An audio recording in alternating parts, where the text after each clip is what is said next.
నేను ఎందుకు అడుగుతున్నానంటే మీరు తెలంగాణ రాష్ట్రంలో ఎన్ని సీట్లు ఏ పార్టీ గెలుస్తుంది కరెక్ట్గా చెప్పారు మీరు.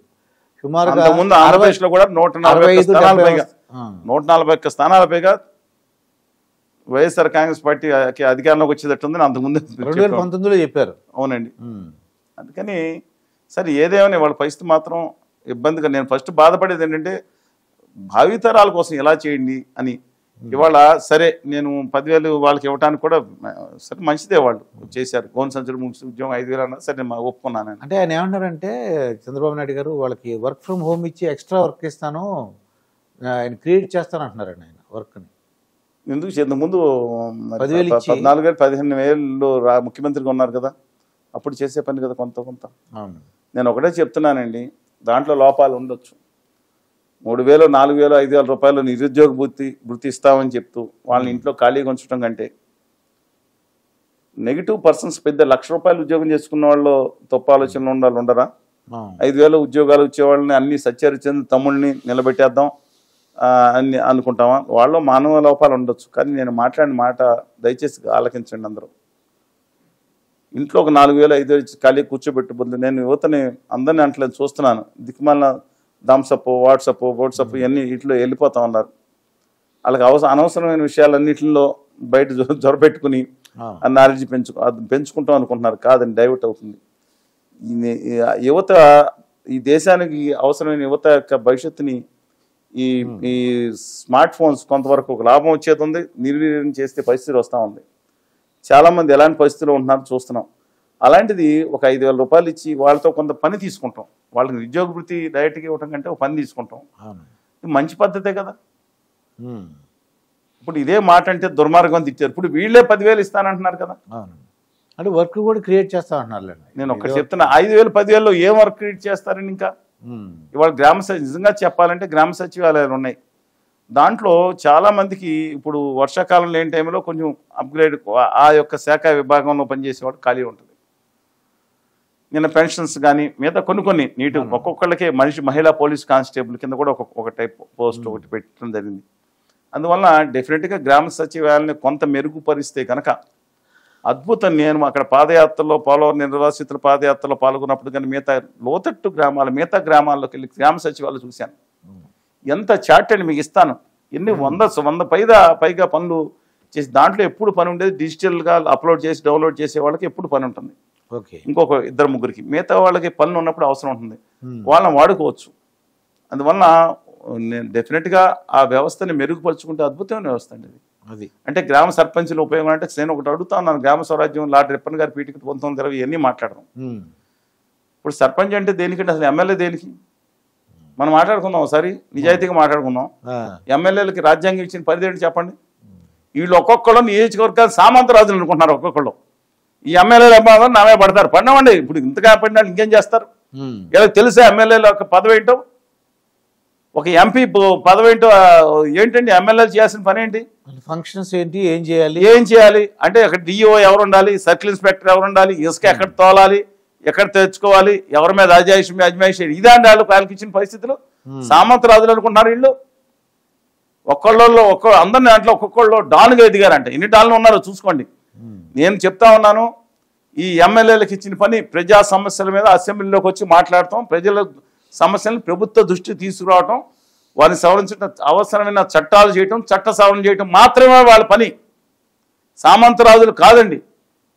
అలాగే గౌరవ సర్పంచులు కూడా వాళ్ళకి ఏదే కార్యక్రమాలు కావాలో వాళ్ళు ప్రజా సేవకులు కాదు. వాళ్ళకు నేను ఖర్చు పెట్టుకున్నాను, వాళ్ళు మాట్లాడుతున్నారు కొంతమంది, మేము ₹1,00,000 పెట్టి నెగ్గాం, మా దగ్గరికి ఎవడు రావట్లేదు, కనీసం ఆ ఫైలు ఆ క్యాస్ట్ సర్టిఫికేట్ రావాలి, వచ్చి అందరూ చేసి పడేస్తాను, వాలంటీర్లు గొప్ప, గ్రామ సచివాలయం ఉంటే మా పదవి అయింది. వాళ్ళ గౌరవం వాళ్ళకి ఇవ్వండి. కానీ వాళ్ళ లోబడి పనిచేసే విషయంలో అంటే డెఫినెట్గా వాళ్ళు రిపోర్ట్ చేసిన విషయంలో గౌరవించండి. కానీ అన్నీ నా కనుసరణలో జరగాలనే పూర్వపు వర్గ ఆధిపత్యం చూసారా? సర్పంచ్ అంటే ఖచ్చి సర్పంచ్, మున్సబు, కరణం ఎన్ని చూడలేదండి. ఎంతకాలం నడవాలి ఇది? ప్రజాస్వామికత మేరు వాళ్ళకి పవర్స్ ఉన్నాయి అసలు. ఇప్పుడు జర్మన్లో చూడండి ఎన్ని పవర్స్ ఉంటాయి. వాళ్ళకు ఉన్న పవర్స్ ఎంతమంది వినియోగపరుస్తున్నారు, దుర్వినియోగపరుస్తున్నారు.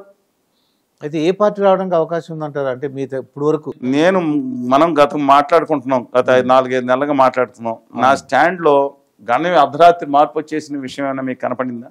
నాకేం అనిపించలేదండి. అవును. నేను ఖచ్చితంగా ఇవాళ కూడా చెప్తా ఉన్నాను, ఉమ్. ఉత్తర భారతీయ జనతా పార్టీతో పొత్తు లేనప్పుడు జనసేన పవన్ కళ్యాణ్ గారు ప్లస్ తెలుగుదేశం పార్టీ ఈ రెండు పొత్తు ఉన్నప్పుడు 120 స్థానాలు పైబడి నెగ్గే పరిస్థితిలోకి వెళ్ళిందని సెప్టెంబర్లో. ఓకే.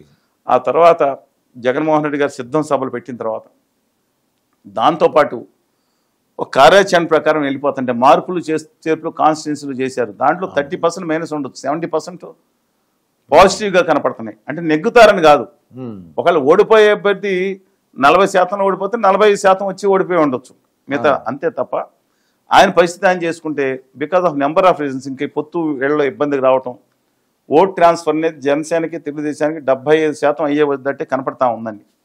డిస్పైట్ దట్ మొన్నటి వరకు ఉన్న అనేక ఈ టైంలో ఉత్తర భారతీయ జనతా పార్టీ రావటం, దీనివల్ల జగన్ గారి పార్టీ గ్రాఫ్ 47 నుంచి 52 నుంచి 70 స్థానాల పైకి ఇప్పుడు 80 స్థానాలు కూడా వెళ్ళిన పరిస్థితి కనపడతా ఉంది.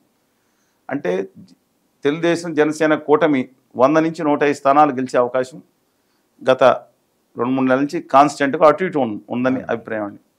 దీంట్లో గణనీయమైన మార్పులు రావాలంటే సర్పంచులు, జడ్పీటీసీలు, ఎంపీటీసీలు 70% మంది వ్యతిరేకంగా చేసే అవకాశం ఉంది.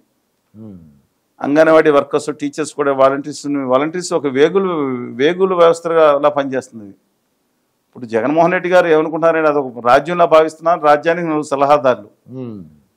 ఇది ఎలా ఉందంటే ప్రజాస్వామ్య వ్యవస్థ, వీళ్ళు ఎవరు వచ్చినా ఎమ్మెల్యేలు కూడా ఆయన దగ్గర సరైన ఆడియన్స్ లేని పరిస్థితి కనపడతా ఉంది. వీళ్ళు ఒక వ్యవస్థ, ఒక వాలంటీర్స్ వ్యవస్థ ద్వారా, నేను వాలంటీర్ వ్యవస్థని తప్పు పట్టట్లేదు, కానీ వాడుకున్న విధానం తప్పు అంటున్నాను.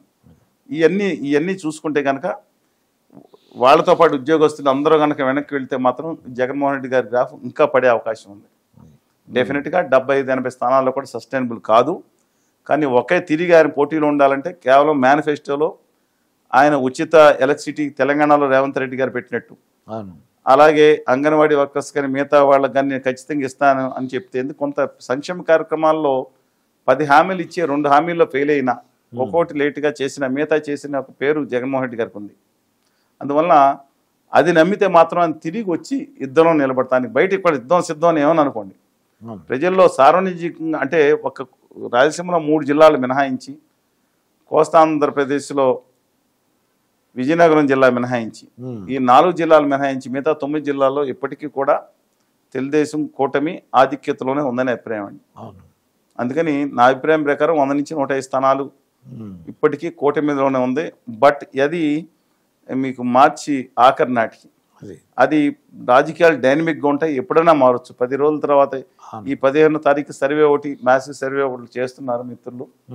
వాళ్ళు కనుక కాంప్రహెన్సివ్ సర్వే వచ్చిన తర్వాత చాలా ఖర్చు పెట్టి చేస్తున్నట్టున్నారు. దాని డీటెయిల్స్ మనకు చెప్పకపోవచ్చు, అవుట్లైన్స్ అయితే తెలుస్తుంది.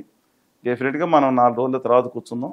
ఇవాళ పొజిషన్ మాత్రం ఎలా ఉంది, జగన్మోహన్ రెడ్డి గారి గ్రాఫ్ పడిపోయిన గ్రాఫ్ పెరుగుతూ ఉంది, కూటమి గ్రాఫ్ బీజేపీతో కలిసిన కొంచెం పడిపోతూ ఉంది. డిస్పైట్ దట్ ఇవాళ కూడా 25 స్థానాలు పైబడి ఆధిక్యంలోనే కూటమి ఉందని నా అభిప్రాయం.